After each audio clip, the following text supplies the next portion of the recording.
When we moved down on the Elwha, why, we came from farm country and it was paradise. So most of the timber was old growth and the fish were everywhere. It is a concern to us that people don't understand what we've lost. You know, they see what we have, but they don't see what we've lost. Right.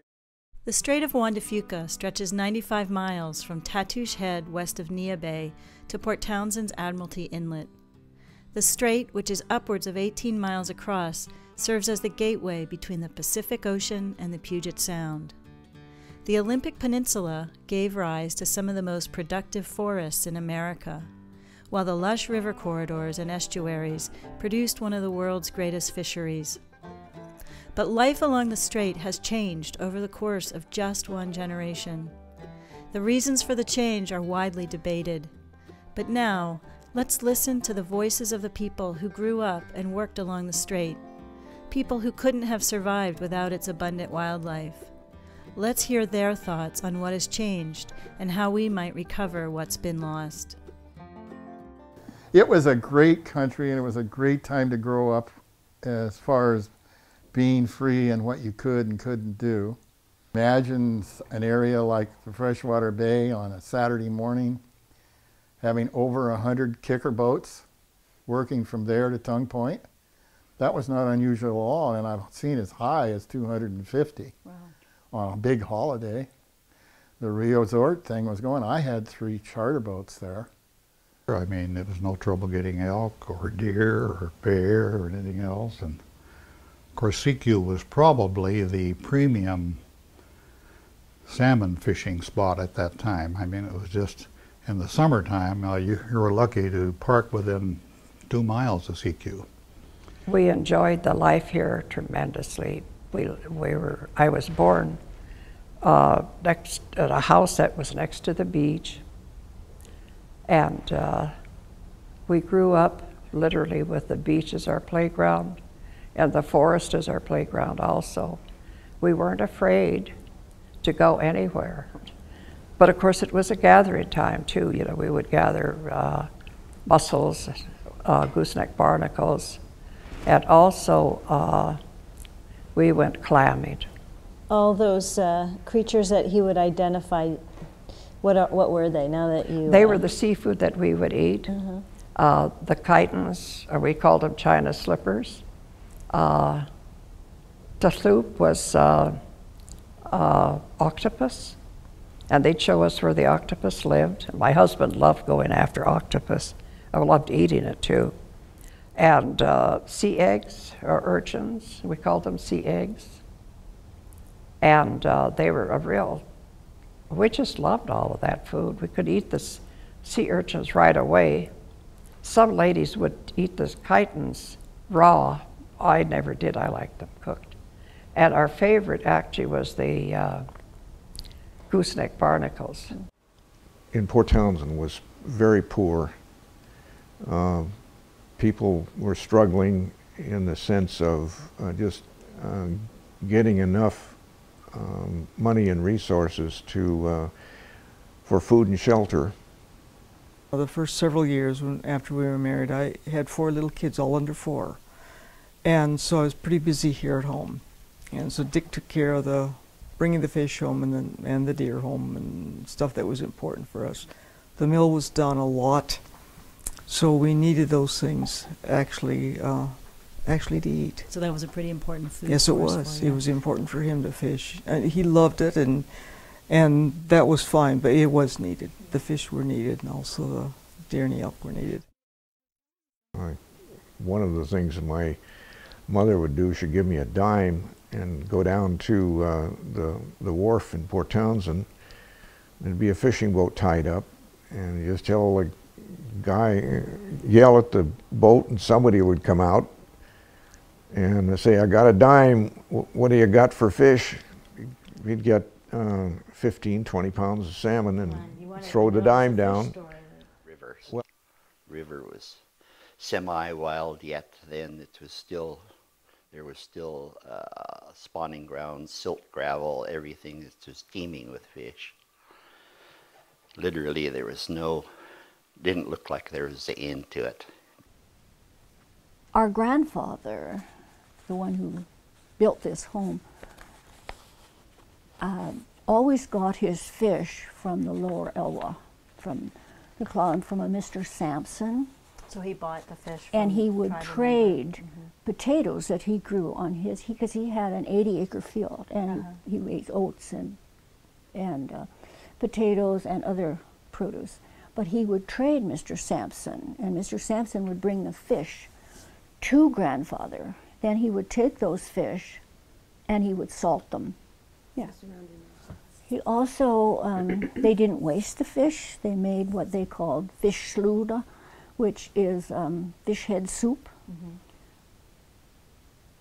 Pick your eyes out of it. You don't eat the eyes of those fish.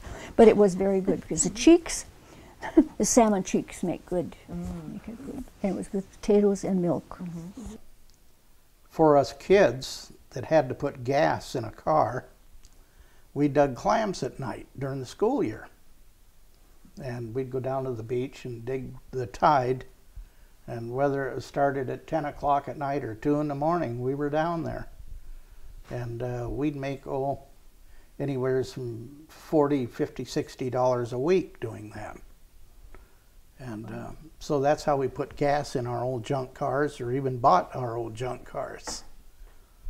During tough times, you could always tell when somebody had been clam digging, because everybody would go to the movies, and then they would come in after they'd been digging clam. You could smell those clams, and anybody had been out clam digging, you betcha.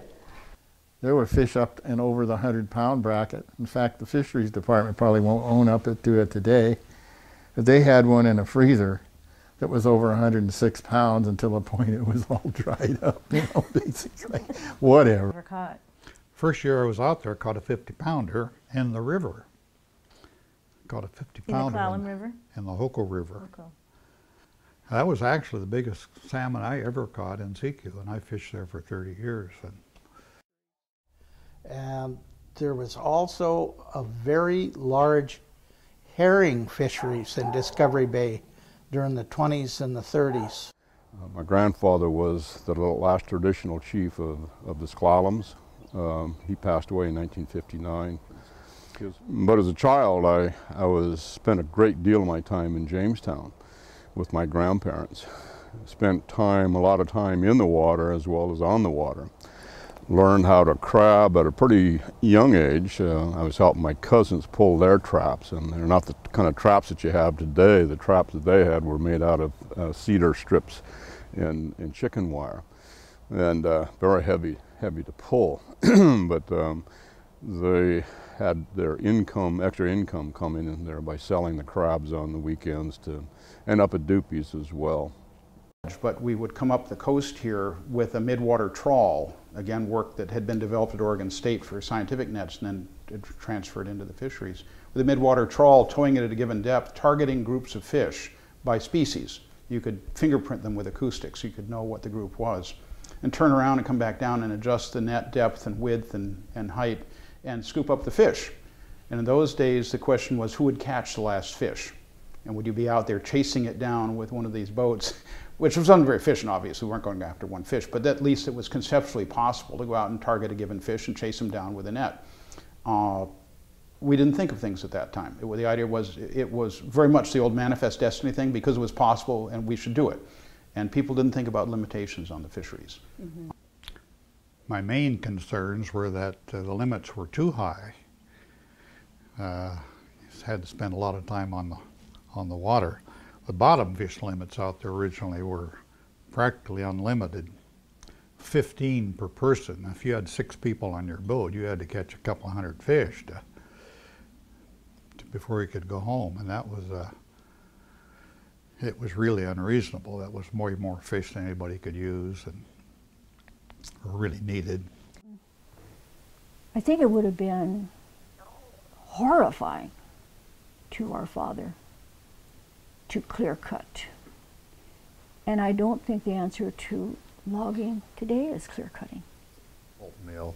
And I went to work there in 49, and he was going to go into something else, and of course that turned into 42 years. But it was an incredible polluter through all that time. They dumped everything in the bay, and it's a wicked combination of chemicals that they used in the bleaching process at that time, and it was to get much worse because as they improved that process, they used even more violent chemicals, and everything went in the bay. A good deal of the time I worked in a finishing room, and you could see fry and fingerlings, you know, this size, come down the creek, and they would hit that stuff, and they just, that was it. It's going to have to be a cooperative effort by everybody, or we're going to lose it. Now everybody, you can't blame an Indian, you can't blame a steelhead fisherman, you can't blame Sports fishermen? A sports fisherman, a commercial, the gill netters, everybody. You can't blame any single entity. Everybody wants a fish now, and there aren't enough fish. I tell them the same thing. Elwha is not quite a dead river, but almost. It is on its last legs.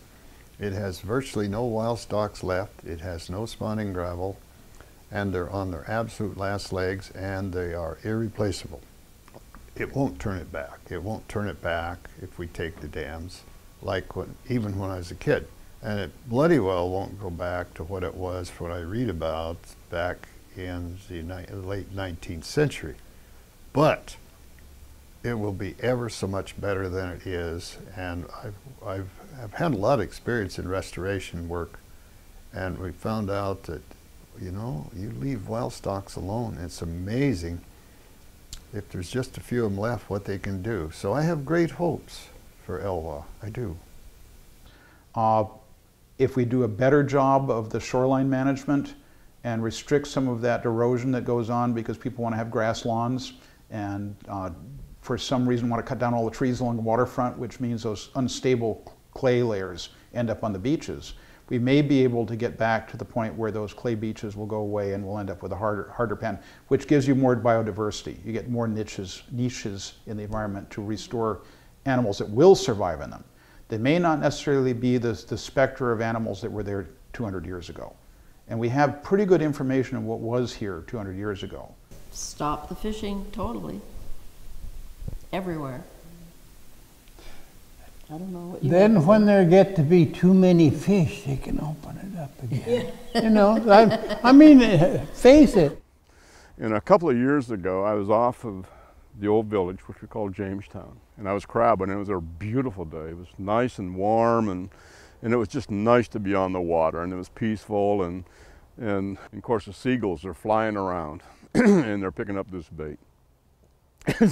So I took this one cup and I just gave it a toss, and the bait went flying out there, and these two seagulls, they came together like this, nose to nose, with that piece of bait in their beaks, squawking and squawking, and their wings were flying, and they were squawking, and the wings were flying, and neither one was going to let that bait go.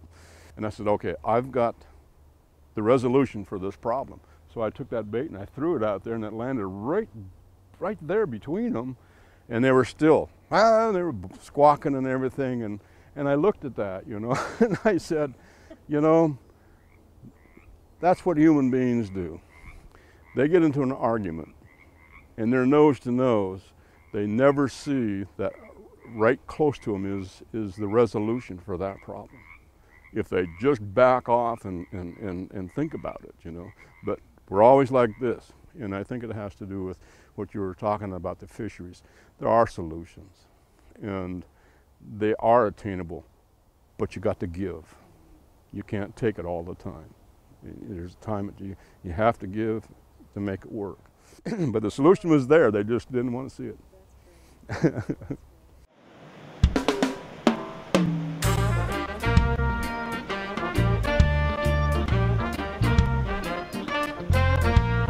We can do more, we can do more, we can do more, we can do so much more. Look out there at that sparkle, seeing sky, shades of blue. What could be the problem? It's just so beautiful. What could be the problem? Well, here's a clue.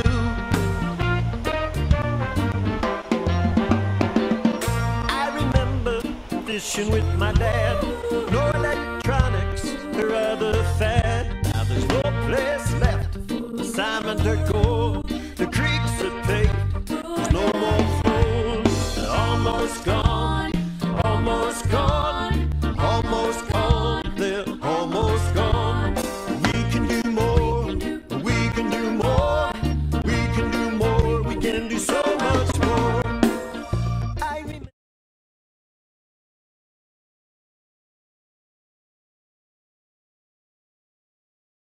I'm Bill Ruckelshaus, and I have been involved in environmental issues almost all my working life, first in the state of Indiana and then at the national level as the first administrator of the Environmental Protection Agency. I was appointed in 1970 by President Nixon and then asked to come back in 1983 as the administrator of EPA by President Reagan. So the environment as a global problem has been an interest of mine for some time. 15 years ago, I moved back to the state of Washington, and to my dismay, really, I found that as more and more of us humans have moved into this area and occupied this space, the things that are ancillary to our life, not necessarily crucial to it, but a necessary part of the way we live, have begun to have an adverse impact on Puget Sound, and in particular on the Straits. And therefore it's important that we both understand what that impact is and take the steps necessary to ensure that our effects on the space we share with other living things does not make it impossible for those other living things to survive. That's really what's at stake here. The manifestation of those things are issues like listing as either endangered or threatened some 40 species in Puget Sound, ranging from the iconic orca whales to salmon, all the various species of salmon that use the sound as their both rearing as well as spawning place. And these wild things are imperiled by primarily by the way we live. People who move here see Puget Sound and they say, how beautiful, particularly if you look at it at the sunset.